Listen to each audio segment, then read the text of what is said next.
Hello and welcome to my little sewing space. I'm Melissa Corey and I'm going to share with you today some of the basics of applique from start to finish. And there's quite a few different methods of how to do this, so we'll just go through as many as we can. So I thought what would be kind of fun for a project, I'm working on these little blocks and the applique in the center obviously needs to be done. So I've already done A, so I thought today we could work on the center of B and C. So let's go over a few different ways. To start with, you'll probably have seen this method before. This is the heat and bond method, and I just normally buy my heat and bond by the yard in the bolt. I normally buy a bolt at a time, but it just looks like this. It will have the little instructions on it, and there's heat and bond light and heat and bond heavy. You can use whatever you prefer. I use the light. So to start, you're just going to take your square of fabric that you want to use for your applique, and you're going to iron your heat and bond the rough side to the wrong side of the fabric. So we're just going to go ahead and do that with two squares here. And normally when I iron it on, I just kind of tend to hold the iron there for about 5 to 6 seconds on all surfaces of it. You just want to make sure that you get a really good whatever you want to call it, that it's sticking to it really well. So once you've done that, then you're ready to start tracing or cutting out your design. Once again, this is another spot where you have a few choices to make. Now, if you're an artist, you can simply just draw your design here on the paper side of this. I, however, am not an artist at all, and so I normally go ahead and print out my templates. Just from the computer, I'll just go and print out some clip art. So I've already printed them out there. And so what I'm going to need to cut out is the letter B. Now, here again, you've got your options. Now, you can choose to, if you want, just go ahead and cut this out. And I'm just realizing I need my scissors. So let me grab those real quick. Sorry about that. So, like I said, you can choose to just cut out around your design, how there's areas left around it, and then just hold it on your fabric and go ahead and cut it out where you're holding it. You can, if you want, if it's a little bit more tricky design, go ahead and put a few pins in it just to keep it stable. And then just go ahead and cut your fabric at the same time that you're cutting out your template, and you just cut all the way around that. That's the way you do that. Or if you're really particular or you have a really specific design, what you can do is you can trace your design. So you could take and cut out your template completely. Here I have a little car, and I can take it here and lay it down, and just with a regular pin go ahead and trace all the way around my design that I want to cut out. And then I can see it right here on the paper. Now the nice thing about this, it is a little extra step and it takes a little more time, but it makes your cutting a whole lot more precise because you don't have to worry about if your pattern slips or if you slip while you're holding it. So you just cut it out like that all the way around. Once you have it cut out, then you can go ahead and remove the paper backing and you're ready to use it. And we'll get to that in just a second. Oh, and one more thing, when you're doing letters, good thing to remember, if you're cutting it out on the right side of the fabric, then you can have your letter facing forward. If you're cutting it out on the wrong side of the fabric, like if you've traced it on this side, then you want to make sure you trace your template backwards so that when you turn it around, your letter's facing the right direction. So, the next method I want to show you, it doesn't use heat and bond, it actually uses starch. And so I've got two other things here, and I just grabbed my can of starch here, and this is just heavy, faultless. It's like 99 cents at Walmart. Give it a shake and just spray your pieces, and then go ahead and iron them. And you're going to go ahead and do this a few times. The whole point of this is that you want your fabric to get as stiff as it does when you've got your heat and bond attached to it. And I've already sprayed it a few times before we started recording this, so I'll just do it twice. But you want to get it basically so that when you pick up your fabric, it's going to be nice and stiff.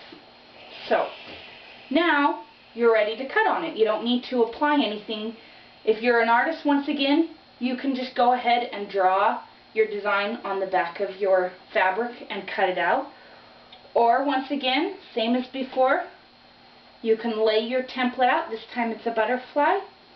And you can just hold on to it. Last time I pinned it. This time I'm just going to show you how I hold on to it.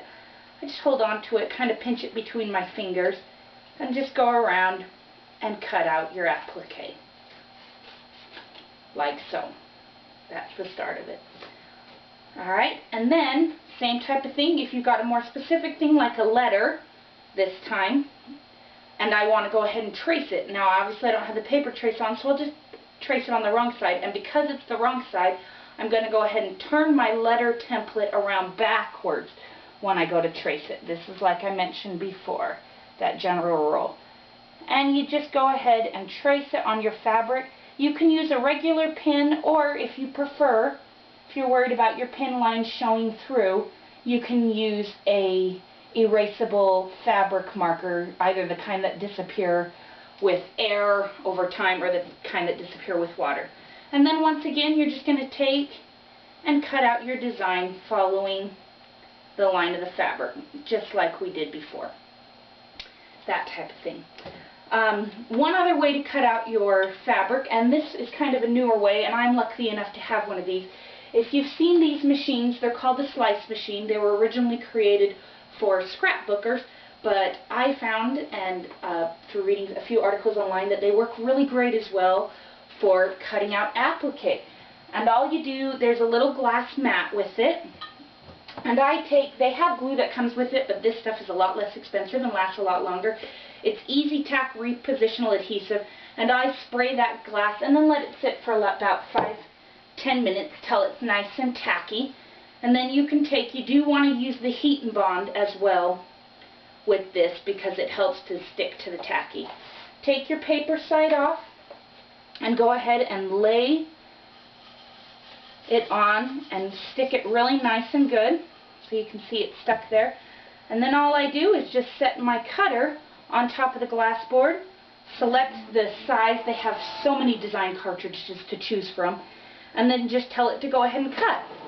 And then I just hold on to the sides of the machine a little bit tight. You don't want it to wander off on you anywhere. And it takes, depending on the complexity of what you're cutting out, just a few seconds to cut it out. And then when your cutting is complete, you can lift it off and pull off the background fabric. Every once in a while you get just a little loose thread and you can just clip it with your scissors. And there's your perfectly cut applique, and it only took you 20 seconds. So that's the slice machine, and you can find them all over on eBay. A lot of people that are scrapbooking have upgraded to Cricut, so they're getting rid of these now. So that's the basic of cutting out your applique. Once your applique is all cut out, you're ready to start putting it on your center squares. Now you'll notice here I don't have the whole entire block done. All I'm working with is this little teeny white square. That's because when I do applique, I like to work with the smallest piece possible so that when I'm secure stitching it down, I don't have as much fabric that I have to be moving around and working with. The only thing that you have to be careful of then is that when you lay out your design, and I've already cut mine ahead of time, like this, that you keep all of your applique at least 1/4 inch away from the edge, because that's where you're going to be cutting. So, if you're using pieces with the heat and bond that you did before, you just take off the paper backing, and you've got this sticky side on the other. So then go ahead and lay out your applique the way that you like, and then once again just press it. And that's going to secure everything down so that it's going to hold in place just like that when you're ready to go ahead and stitch it. If you're using the starch method, the way to get it to stick is by using glue. Now this is a lapel stick. Oh, and I've got stringies on me. This is a lapel stick. It's great glue for fabric, but you can simply just use an Elmer's glue stick. I like the disappearing purple ones. So, and then all you're going to do is just go ahead and put a layer of this on. And I'm not putting it on for real because these have got the iron on. And then all you would do is just stick it on. And then it would stay stuck in glue. Like I said, these have got the heat and bond on them, so I'm going to go ahead and press them just to keep them steady. And there you are, your two things. As far as the differences between methods, I know a lot of people are leaning towards the starch method because then you don't have the heaviness of the heat and bond once your quilt is done. You don't have that stiffness. The nice thing about the starch method is that starch will wash right out once your quilt is done. I do like the heat and bond personally just because I think it holds tighter and I have to use it in order to use my slice machine. So we're ready to start stitching these down. With all your applique, you want to make sure you secure stitch it down so that it will last for time. So let's head on over to the sewing machine.